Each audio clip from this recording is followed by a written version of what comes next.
Happy Thursday, all you freight masters out there. I hope everybody is having a great week so far. Um, I probably could have titled this video a little bit better, and for that part, I do apologize. But I've noticed here lately, and then along with that, some requests, little barriers and things from some of you new brokers or carriers that want to become brokers, or even some of you carriers out there that are kind of falling into some pitfalls, right? And if you watched the last video that we did, where we had Danny on from Operify, we touched on some of that, but I felt like I needed to elaborate a little bit more. So I really probably should have titled this video as Freight Brokers and Carriers, right? So first and foremost, one of the things that I find that I get either contacted about or I see posting about is either carriers and or brokers that haven't properly vetted, right? So if you are a carrier and you're seeing a load posted on the board and you're like, oh, this might be a great load, and you call, they give you the load details, and that's it. That's sort of like where it ends. You maybe did a checkout with the FMCSA to make sure that their authority was active. You didn't verify that the phone number matched, which depending upon the brokerage, there would be a main number, but it might not be to that agent, let's say, right? So there could be some discrepancy in that, which is not uncommon, but verifying like a main email, address, things like this, right? Checking their credit score, days to pay, right? Maybe it's let's see. Well, I'll use my name, Tim at xyzlogistics.com. Okay. And that's the number, or I'm sorry, that's the email that's listed, right? But then when you get the rate confirmation from that broker or that broker agent, it comes from a Gmail account, right? Or it might say abclogistics.com, right? So right there, that's kind of a little bit of a red flag that might behoove you to investigate a little bit further. Like, are you a brand new agent and you just don't have your email set up yet? Things like this. Like I said, there can be some little discrepancies in there, but ultimately you want to be able to vet that. Like calling the main phone number and saying, hey, I'm getting ready to book this load. Can you please verify, right?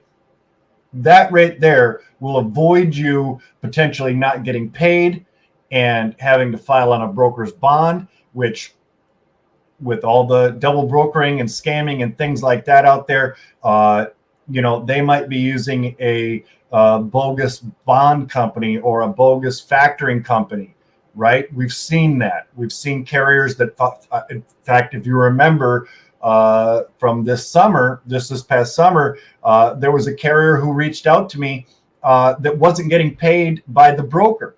And just a quick recap on this as a sidebar. And they didn't know how to file on a broker's bond, right? Now the load did pick up and deliver where it was supposed to go, fortunately, right? That it didn't get rerouted to nowhere, Utah or something, and I forget what the exact lane was. I believe it was Texas, going somewhere on the East Coast. But they didn't have any of that information. And this is a carrier whose authority's been active for like 3 years, right? At least that's what they told me, and I don't believe I checked into them. But the broker's bond had already been filed on. When we checked that bond company and who their factoring company was, they were all bogus. Nobody was answering the phones, nothing. So you really need to do your due diligence, right? Now, obviously, we can still fall into some pitfalls, but utilizing some of the tools and resources In fact, I just in the group since in the last 2 days, hey, does anybody have any experience working with this broker or this carrier, right? So reaching out to your peers, right, can be another way of maybe vetting a particular broker or carrier, because they can say, yeah, I did a load with this broker, they never paid me, we're 30 days, we're out to 60 days now or something, right? So probably something you want to avoid. Now, are there mishaps that can happen with that? Absolutely. Maybe you turned in your invoice and forgot to send in your copy of the bill of lading, and that's delaying payment, or something. There could be a pending claim on something. Maybe there was a note on the bill of lading the driver didn't notice or whatever. There's probably a 1,000 different scenarios, right? But ultimately, you should be paid inside that 30 days. If you're factoring, you should be, have the ability to get quick pay, yada, yada, yada. That's between you and your factoring company, which, guys, by the way, quick sidebar, if you need links to anything that I'm talking about, I've got them down there. If there's any other resources that I don't have listed for you guys, reach out to me. I have a huge network of insurance companies and places like that I can recommend. Obviously, shop around, and I can probably recommend several, just using that as a for instance, right? That I would recommend that maybe you shop out to it, and I don't get any kind of kickback from them or anything like that. They're just companies that I've either dealt with or I know people that have dealt with that have had really great experiences with, right? Okay, moving on. For you new brokers coming into the industry, okay, find a mentor. If you were not a agent prior to getting your broker authority, find a mentor. Just going through some training program is never enough, right? It's a good start, but it's never enough. And before you just jump on with any freight training company or broker training, class, whether it's in person, whether it's remote, maybe they email you some CDs and some reading material or something. Oftentimes those are not complete, right? Maybe you were doing construction or something prior to this, or maybe you're a fleet owner. You've got 17 trucks, let's say, right now, but you're thinking, hey, I want to get my broker authority, right, and expand. Okay, that's awesome. And if you're in the process of doing that right now, please pay attention, because this is going to save you some headaches, because I've dealt with this over the years with carriers and new people coming into the industry, getting their authority and not really understanding everything that it takes to become a broker, right? Obviously, let's say you got your bond, you got your authority, you got all the happy legality paperwork and stuff like that out of the way.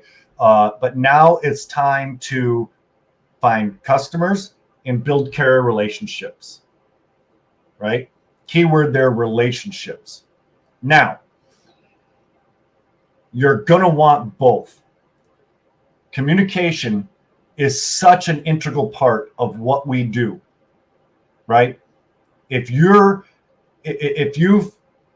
picked up a customer, right, and either they're not communicating back with you, like, maybe you're one of, say, 5 other brokers that work for them, and I hope not, but if you're starting out, sometimes, hey, you're not going to go work, start hauling freight for General Motors or something, probably, right? So find a niche, number one. But then if your communication, their communication, your carrier partnership communication is not on par, one of those has to go. Absolutely has to go. And I know that may sound counterproductive to your goals, but ultimately, if you are holding up a carrier and your customer's not providing you with, let's say, the pickup number, or they're shopping around and they want to wait 2 or 3 hours until the rest of the bids come in, they're gone. They are gone, gone, right? I am so sick and tired of shippers that do that, or they've got an independent platform, with a list of their 25 loads or their 100 loads, and please submit your bid, So you've put in all of this work, right, to secure capacity, to turn in a rate that you feel is reasonable and reasonable to your carrier, only to have them come back and go, well, no, or you might not even get a response at all. On the flip side of that coin, if you've got a customer that's taking up all of your time, right? They're calling you every half hour or hour, and oh Tim, this, that, and they want to shoot the breeze and talk about the Lions going to the Super Bowl, this and that. That's all fine and dandy, right? And again, I if I've got a quick moment, I love to talk to my carriers and my customers, keep learning a little bit more about them and strengthening those relationships, right? That's absolutely necessary. But there comes a point to where your customer can blow you, and I've dealt with this. Freight Masters, I have dealt with this so many times with customers that just, they're calling you incessantly, right? Literally, I've had a customer, we got the tender from the customer, booked the load, dispatched the driver. He's 20 miles away. I no sooner send the rate con to my partner carrier, and they're blowing me up. Hey, did they pick up yet? Did they pick up yet? Like, just completely, and I don't know what's going on with their day, whatever, but it was a very consistent thing. It was day after day after day after day after day, right? And that was eating into my time of prospecting more customers, right? And oftentimes those same customers, your margins on their freight typically, not always, but typically are not that great, right? So if you're booking load after load after load for them, but they're hogging up all your time, and they're essentially the only customer that you've got time for now because they've manipulated all of your day, every day, and you're making $20 a load, who's paying your light bill? Who's paying your mortgage, your rent? Right? We all have expenses. We all have, families to take care of and things like this. You'll never make it. Right? We all need to make money. And so when you have a situation like that where your time's being manipulated, it's time for them to go. And it might just be weaning them off or just completely cutting ties like you would like a narcissist or something. You just got to let them go. Right?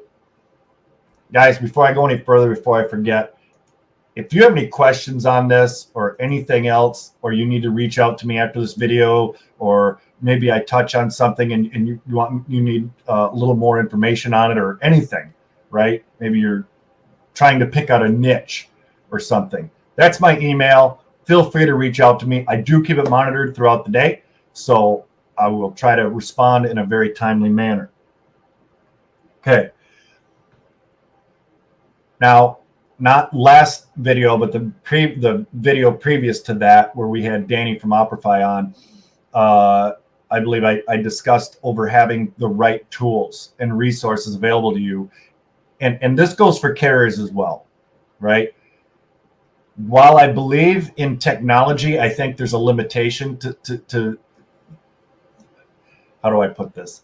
I don't think all of it is quite necessary, because I think a lot of it can be handled over the phone or in person, right? We can't be afraid to pick up that phone, communicate, strengthen our relationships. There's so much of that can be alleviated without an expensive software or something, right? But there are some basic things that you're going to have, okay?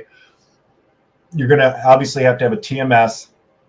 You're going to need some sort of initial vetting, whether it's RMIS, My Carrier Packets, DAT onboard, whichever one of those you want to use. Again, none of those are sponsored, just a few off the top of my head that I can think of that you're going to want to use to onboard that. And they're fine, but they're not the end all, right? All they're doing is verifying basically what the FMCSA's information on them, right? They're verifying their insurance, that their authority's active, things like this. Okay. Now you find the best one that works for you. Some of them will integrate with other TMSs, some don't.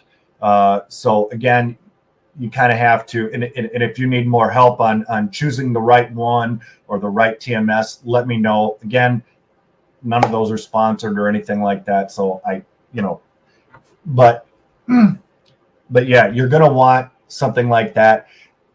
You're also going to want something like Carrier 411, Carrier OK, right? Or eCarrier Check to help vet your carriers, because you don't want to fall into double brokering or maybe using a carrier that's conditional, right?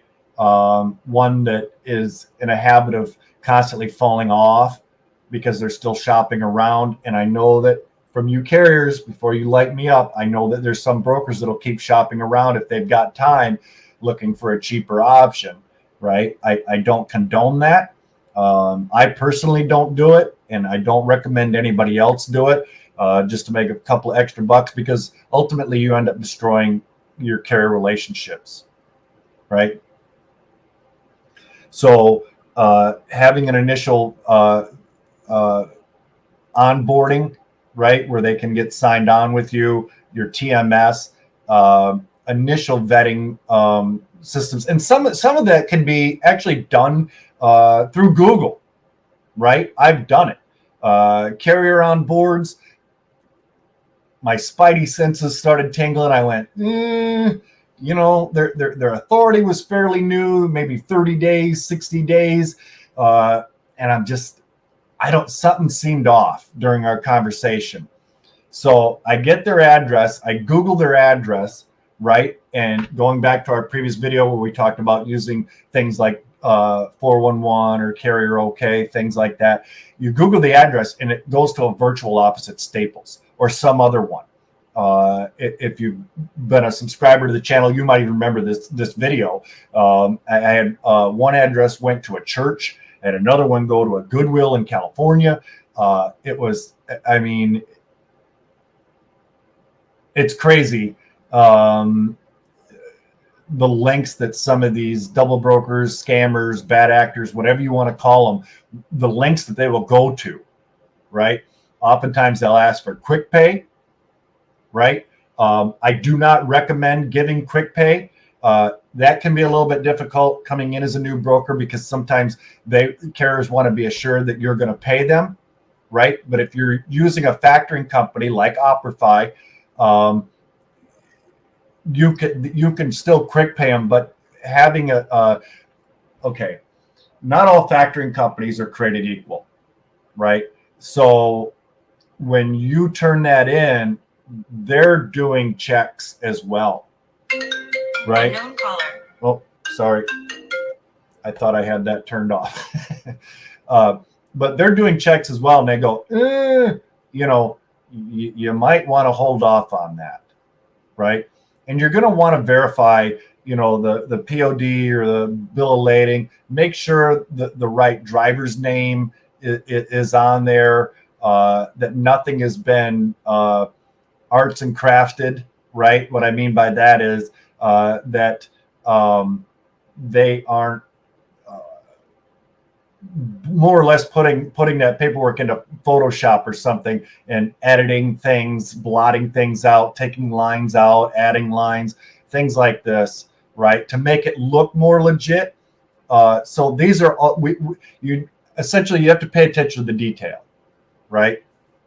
And if you guys have any comments on any of this, or if I'm going too fast, or you need me to back up and elaborate on something, the live chat is open. So hit me with it. Okay. I love your guys' comments or even suggestions for a future video. But having all of these tools and resources is it could ultimately save your business, right? Especially when you're first starting out, because odds are you're probably on a bit of a shoestring budget, and I don't mean anything bad like that, but oftentimes, you're going through those initial expenses of, paying for your bond, insurance, and your load boards, your TMS, like all of these things, right? Obviously, maybe not to the extent of a owner operator or something, with maintaining their truck and trailer and their insurances and things, but it's still expenses, right? And they're reoccurring, just like a carrier. So things that we can do to help save ourselves from falling into these pitfalls where it's like, oh, I got double brokered. Now the original broker's coming after me, and I just paid $2,400 to the double broker, but now carrier B, the legitimate carrier, is coming after me for payment, and maybe the double broker promised him 3,300, right? So now you got to say, well, the load was only paying 24, I can pay you 24, right? So now you're out $4,800 on a load that maybe your customer was paying you, I don't know, 2,900 on, let's say. So having those tools, resources, and some of those basic softwares to help us avoid that is going to mean the difference between failure and success. Okay, or that's at least part of our failure and success. Now, earlier I mentioned niches. Now, I've mentioned this since the beginning.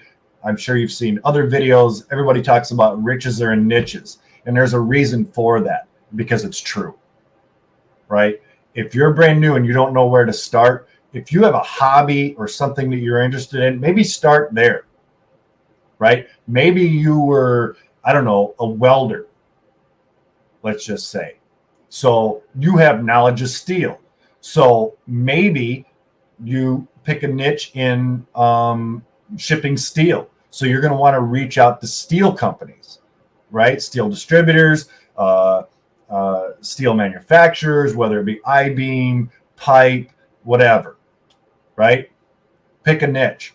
And you obviously having some knowledge in steel as a welder, again, this is all hypothetical, you're going to come across as being more knowledgeable, right? And do your research. And you can Google this. You can reach out through our Facebook group and ask questions, right? And again, our group is not to sound, but well, it's a safe place for everybody to learn and network, right? So you shouldn't get a lot of, oh, well, if you don't know that, quit while you're ahead. We don't tolerate that, right? Healthy debates are fine, but we don't ever want to discourage anybody from bettering themselves and being successful in the industry, right? So, and if that happens to you, if you're a member of the group and you have it and I missed it, or one of the other moderators missed it, report it to us, right? And I try to take care of that as quickly as possible, okay? So find a mentor, do your due diligence on researching your customers. Make sure you know everything there is to know about shipping I-beams, right? Because when you make that sales call to that prospect, let's say ABC Steel or whatever, I'm just off the top of my head. When you call and you talk to that decision maker, and you can say, you go through your sales pitch, and you can maybe even go so far as to, you're kind of getting a yes from them, or you're feeling them out, and you're getting information on how they operate, what their needs are, all these things, right? And if you're having trouble with the sales process, you've made 1,000 phone calls and you still don't have your first customer, email me. We will help you out with getting your first customer. Okay. I will literally block out some time out of my day, and we'll do some live cold calling together, answer some questions. We'll get you your first customer, right? Or at least get you on a path to where maybe you just have to do a couple of follow-ups and you can, get that customer landed, right? But we can't be afraid of the phone either. So if you're making 10 calls a day and you're going, oh, I'm exhausted, Tim. The negativity, I can't get told no one more time. You have to be thick-skinned in this industry. It's a very, very tough industry. It's extremely tough on not just carriers, but brokers as well, because essentially it's a big poop sandwich and you're going to have to take a bite, right? You're not to sound too graphic there, but you're going to get told no a lot. Even I do, right? You're going to fumble on sales calls. I've done it. In fact, I fumbled a sales call last week. Okay. It's like you just get going on so many things and you literally will forget your own name. You're like, this is, damn, what was my name again? You know, it's going to happen, right? Veterans in the industry, it happens to them. Anybody that says that it never happens to them, I beg to differ. Okay. So, pardon me one moment. There are sales leads virtually everywhere. You can sign up for free industry publications and you'll get emails, right? And they'll talk about such and such a company is adapting to, I don't know, whatever, right? That's a sales lead, right? Because now this article is telling you more information about this prospect that you want to go after and what they're doing. And you can actually bring that up during your sales call, right? When you get them on the phone, you know, you can mention that, hey, I actually saw this article about you, you know, and how you guys are, I don't know, going to all electric forklifts or something, whatever, right?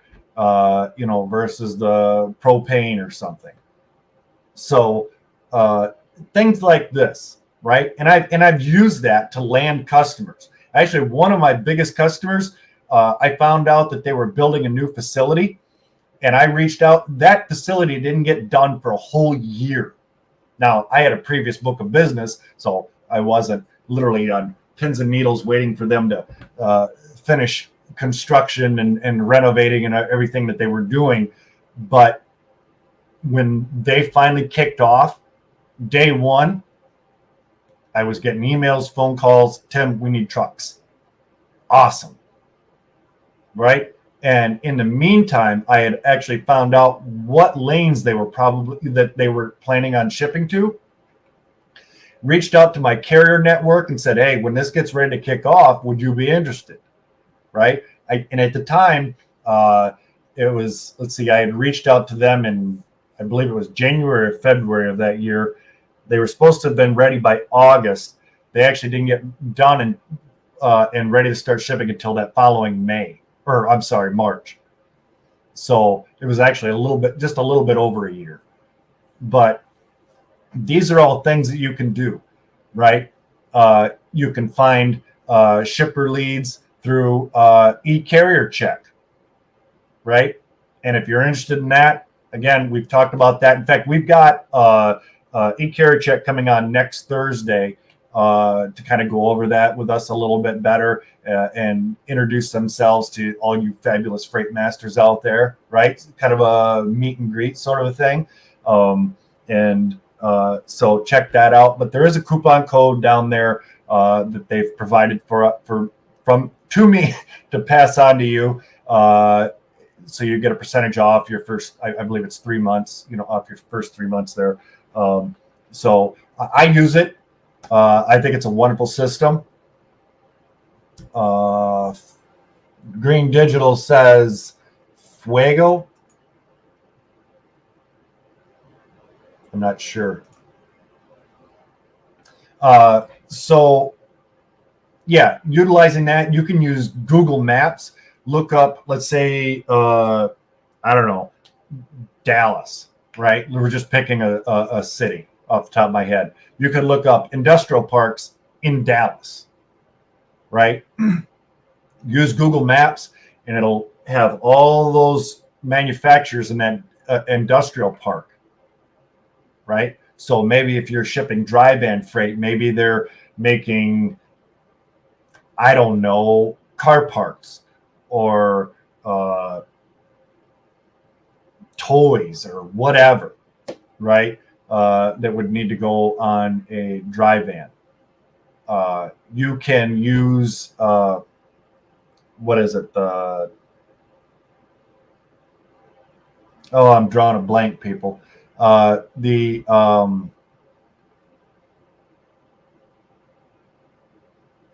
keep wanting to say the FMCSA, but I know that's not it. The FDA does the checks on the meat, vegetable. I'm sorry, complete brain fart. But anyway, and I should drop a link for you guys down in that. Maybe I will after this video. I add it in the description. But if you're going after refrigerated freight, they've got a list of like all these companies that they have inspection facilities at, right? We've talked before about if you don't already have a USDA, thank you. I don't know why that was so hard for me to spit out. I was doing invoicing and stuff just prior to jumping on here, so my brain is like completely kind of scrambled, I guess. I don't know. But again, thank you so much for that.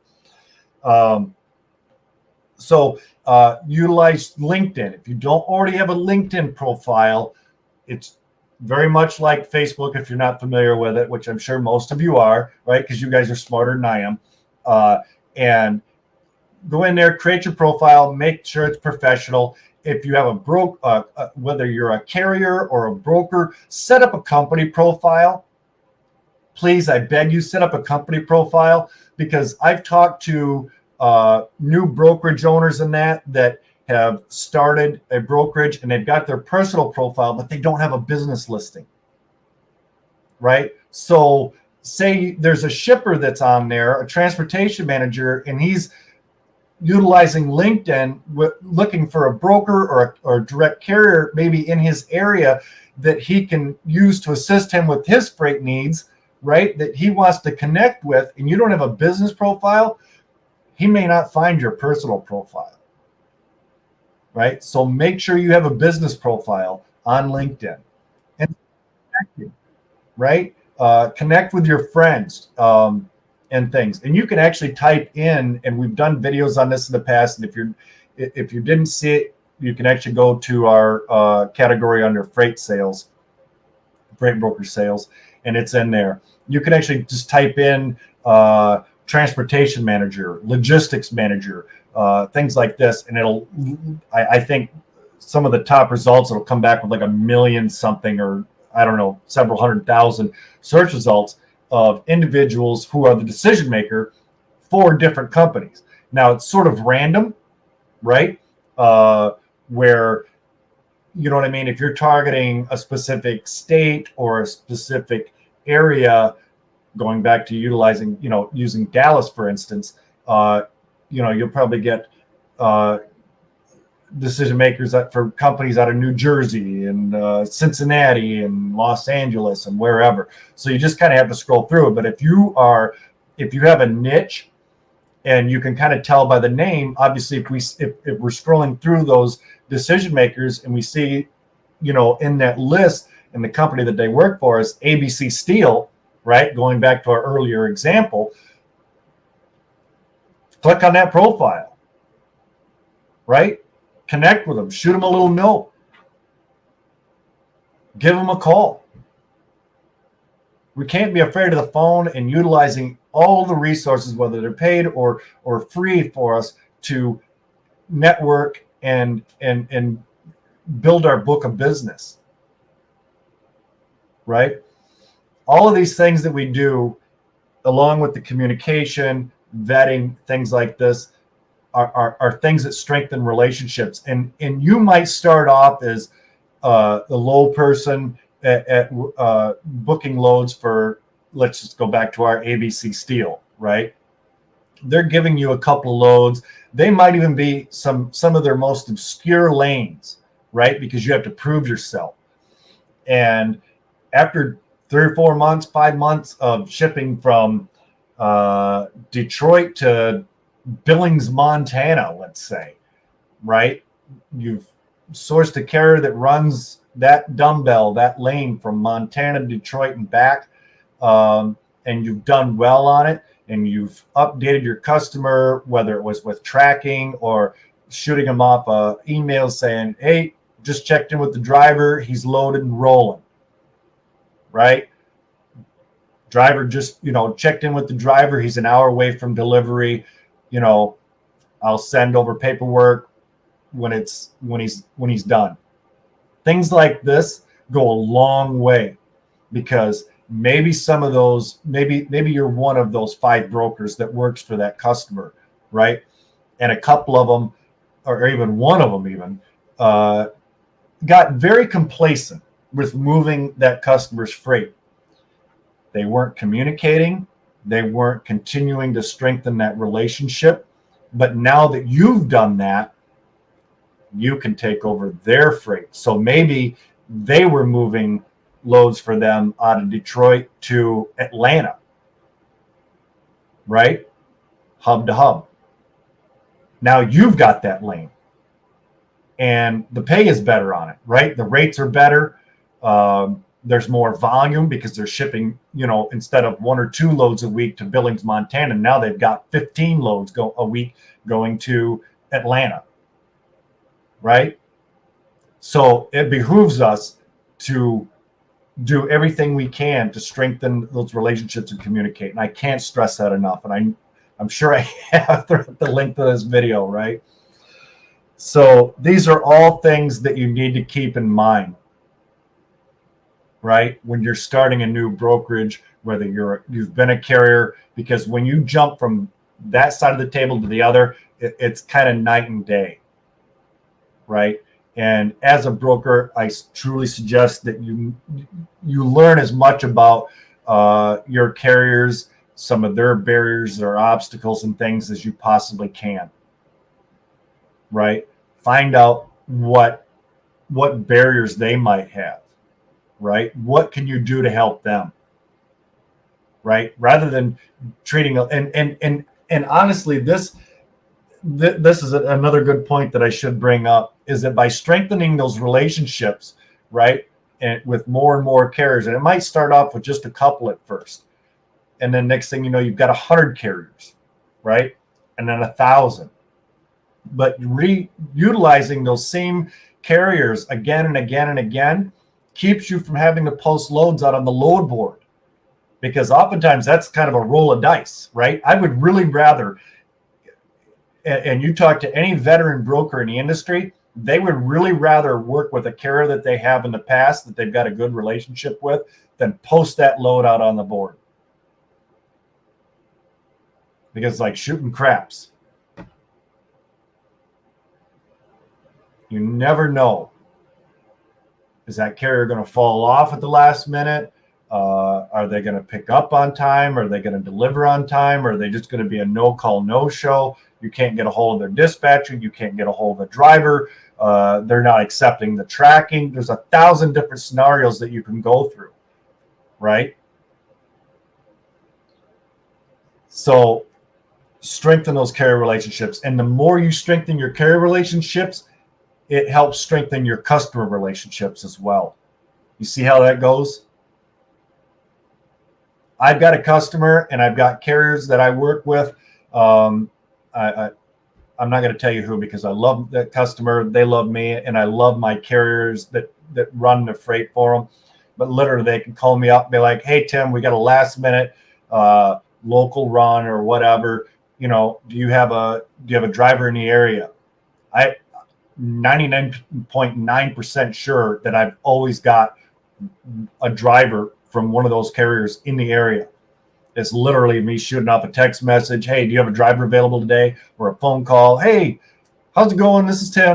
"Yeah, Tim, what's going on?" "Hey, customer called. They've got another load for today. Do you guys have to have an extra truck available that could pick that up?" "Absolutely." See, didn't have to post on a load board. Loads booked inside of 5 minutes, actually 2 minutes oftentimes, right? Let the customer know, yep, driver will be there in 30 minutes or an hour, whatever. And they love that. They love that communication. They love the speediness of solving their problem, right? And taking care of their needs. right? Because if I don't do it, somebody else will. And I've made those calls to prospects, and they went, you know what, Tim, you sound like a really great guy, and you sound like you're pretty knowledgeable with our product and our needs and things. But you know what, we've worked with this one particular broker for the last 15 years, and we would really rather just stay loyal to them. And I can absolutely appreciate that, and I don't push the issue. In fact, I'll cross them off, because I'm not going to try to step on that broker's toes. I know some other places would, but loyalty is so hard to come by. When you get it, don't lose it. Right? So, because they'll give you the world. You can literally be successful and make six-figure plus a year income as a freight broker with a handful of customers, 5-6 customers, by just strengthening those relationships, right? And your carrier relationships. Okay. And obviously avoiding some of those pitfalls, like we mentioned in the beginning of the video, about not letting a shipper manipulate your time, and if you're only making $20 a load, this kind of a thing. Now, I'm not saying price gouge your customer, right, or your carrier, but find that happy medium where everybody's happy. And I've referred to this in previous videos. If you've been a long time subscriber of this, I look at it as kind of a three-way marriage, right, between the customer, the carrier, and myself, right? I try to coordinate and do everything to where everybody's happy, because if one person is not happy in that equation, then I didn't do my job, right? I'm there to be the problem solver, the intermediary, and what do I have to do to fix this, right? So, and when you can do that, your world will turn. Guys, I appreciate everybody that's tuning in. Does anybody have any questions on anything that I've mentioned in today's video? Again, and if you don't right now, that's fine. And I check my emails till 10, 11, 12 o'clock at night oftentimes.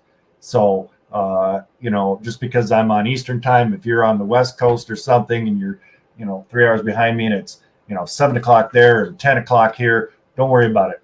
I'll typically reply to you. Okay? Because I want to see everybody succeed. I really, truly do. Years and years ago when I got into the industry, I took one of those remote trading courses, right? It was incomplete. I didn't have a sales background. I didn't have anything. And after I finished my course and got started, there was like this big void. Well, how do I find customers? What do I say to them? How do I source carriers, right? There was just sort of like this, like, here's a manual, do this and go kind of a thing, right? But there's a lot of missing parts to what a broker or a broker agent does that was not in there. And that's why I suggest finding a mentor, joining the Facebook group, and asking those questions. There's no such thing as a stupid question, right? Because if you don't know, you might not even know the right question to ask. And you might get a reply of, hey, I think what you're trying to ask is da da da da da. And I've seen those comments, right? Is that indeed what you're trying to find out? Right? And you might find a mentor through the group. You might reach out to a local brokerage in your area. Maybe they're down the street or 2 or 3 miles away or something even, and ask them if you can shadow them for a few days. Right? Oftentimes they'll say yes. So, okay, we got another comment here.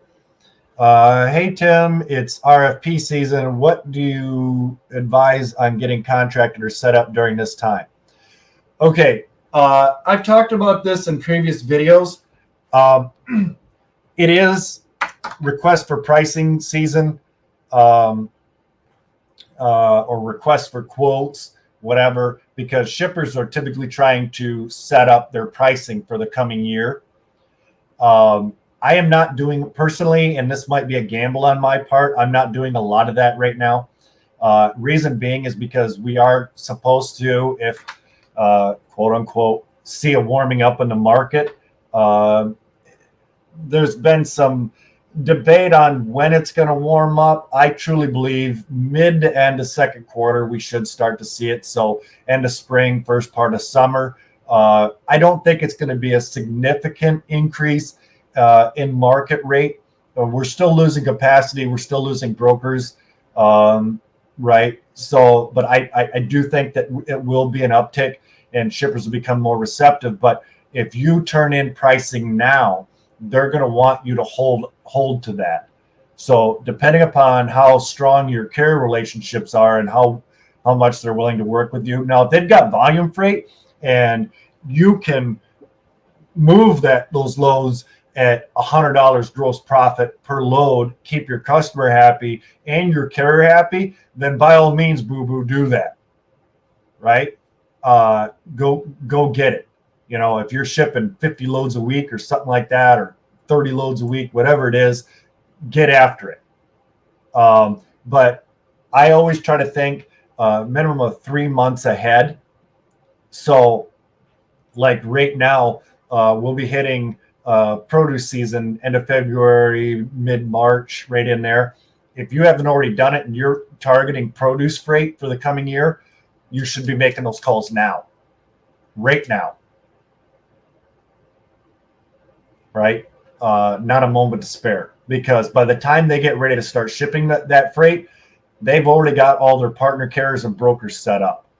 And there's a limited window and a limited amount of carriers and brokers that they will onboard to bring on.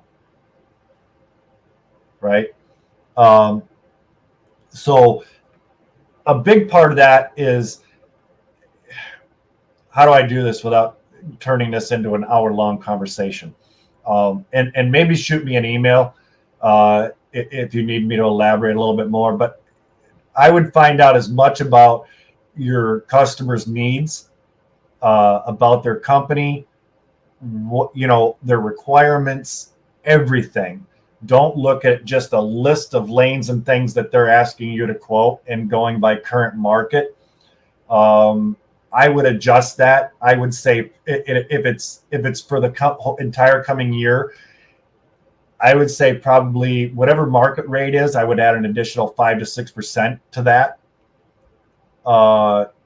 just due to how the market should warm up to kind of cover your own butt. Because if, let's just hypothetically say that you've got a lane that you can cover right now for 1,300 that they've got, right? And you're thinking, okay, well, I can turn that in.